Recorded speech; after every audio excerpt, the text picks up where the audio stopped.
قربانی دے دی ہے۔ حبیب بن زید رضی اللہ عنہ کو دیکھ لیجئے، مسیلمہ کذاب کے سامنے ڈٹ جاتے ہیں، آپ کا ایک ہاتھ کاٹا جاتا ہے، پھر بھی آپ ڈٹے ہوئے ہیں، آپ کا دوسرا ہاتھ کاٹا جاتا ہے، پھر بھی آپ ڈٹے ہوئے ہیں، آپ کا ایک پاؤں کاٹا جاتا ہے، پھر بھی آپ ڈٹے ہوئے ہیں، آپ کا دوسرا پاؤں کاٹا جاتا ہے، پھر بھی آپ ڈٹے ہوئے ہیں۔ جب کہا جاتا ہے اشہد ان محمد رسول اللہ، تو آپ کہتے ہیں بالکل اشہد ان محمد رسول اللہ۔ پھر آپ سے جب کہا جاتا ہے کہ کہو اشہد ان مسیلمہ رسول اللہ، کہ مسیلمہ اللہ کا رسول ہے، تو آپ کہتے ہیں ان فی اذنی صمما، کہ بے شک میرے کان اس بکواس کو سننے سے قاصر ہے، میں اس بکواس کو سننے کے لیے تیار ہی نہیں ہوں۔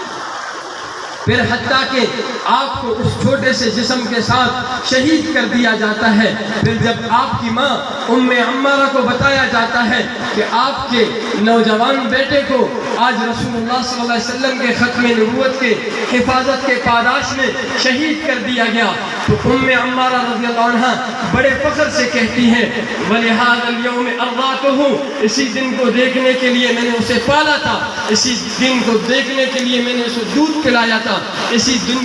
کو دیکھنے کے لیے میں نے اسے جوان کیا تھا۔